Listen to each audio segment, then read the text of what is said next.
बनवा देगी, बहुत आसान काम, बहुत ही आसान काम है ये, इनके लिए सेकंड्स का काम है, पता भी नहीं चलेगा। जो 4-5 लीडर मान लीजिए कोई लड़के बनेंगे और वो जाएंगे तो महीने भर बाद आपको पता भी नहीं चलेगा कहाँ गए वो।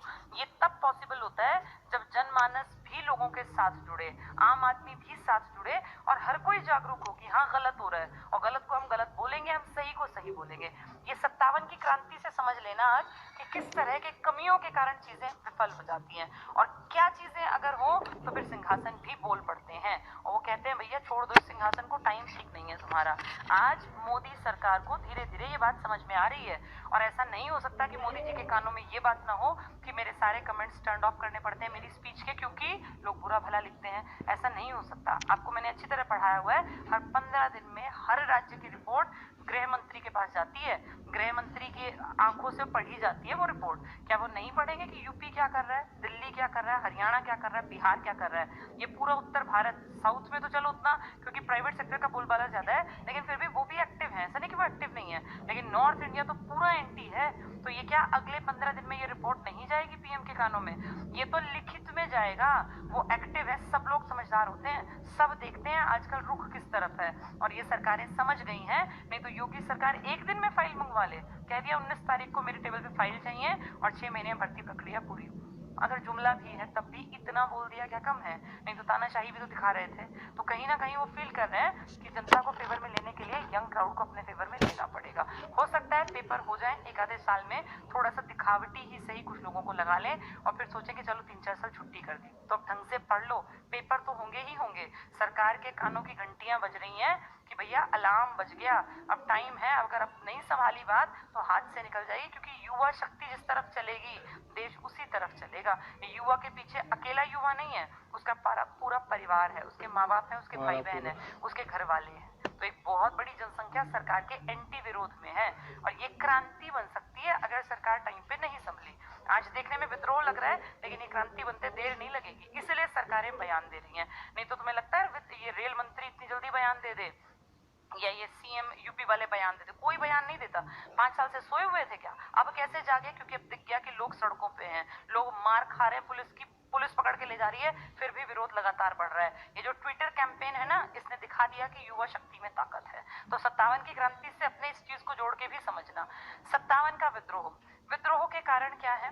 पहला, लॉर्ड डलहौजी की राज्य हड़प नीति आज की सरकार की रोजगार हड़प नीति हो गई है। तब डलहौजी की राज्य हड़प थी, इनकी रोजगार हड़प हो गई।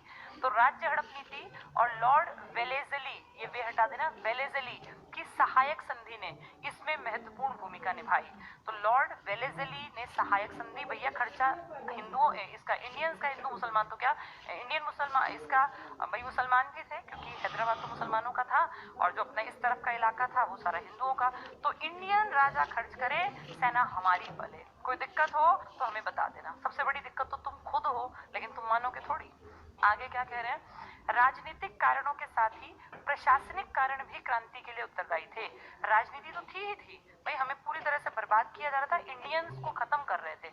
एक चीज और बताती हूँ, जैसे आज के परिप्रेक्ष्य में समझो, उस टाइम भी बहुत सारे इंडियंस फायदे में थे। जब ये क्रांतियां हो रही थी ना, तो बहुत सारे इंडियन तो आए ही नहीं, इंडियन अमीर नहीं आए, आज भी नहीं आएंगे। जो अमीर लोग हैं ना भारत में, वो नहीं आएंगे सरकार के विरोध में। तुम्हें क्या लगता है कि सारा इंडियन शोषित था? नहीं नहीं नहीं नहीं, इंडिया का एक हिस्सा, अमीर हिस्सा। अब लगान मूवी देखना, एक जो राजा है पूरी मालाएं मालाएं पहना अंग्रेज के साथ बैठा है, ये मत सोचो कि सब दुखी थे, आम जनता दुखी थी, गरीब आदमी दुखी था। लेकिन उस टाइम में भी राजा महाराजा, जो देसी रियासतों अंग्रेजों के जाने के बाद भी तो थी, ये सब शाही जीवन जीते थे। इनके घर वालों को, इनके लड़कों को, इनकी बेटियों को, इनकी पत्नियों को कोई दिक्कत नहीं थी। इंडिया जाए भाड़ में, हमारा जीवन राजसी है।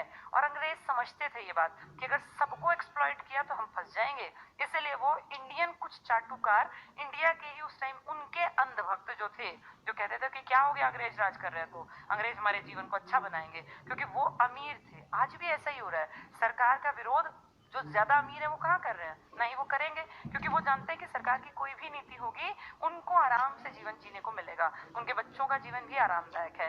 ये विरोध कौन करेंगे? जिनको ये दिख रहा है कि समाज का 20-30-40 साल बाद बहुत बड़ा नुकसान सामने आएगा, और उस टाइम के लोग वो मेंढक की तरह एडजस्ट करते करते करते उछाल मारने लायक ही नहीं बचेंगे। अब टाइम है, जब ये ट्रांसफॉर्मेशन हो रहा है ना, जब इतना बड़ा बदलाव आ रहा है, तब क्रांति, तब जरूरत है हमारे जागने की। आज से 30-40 साल बाद तो जो पीढ़ियां बड़ी होंगी वो ये मान के बड़ी होंगी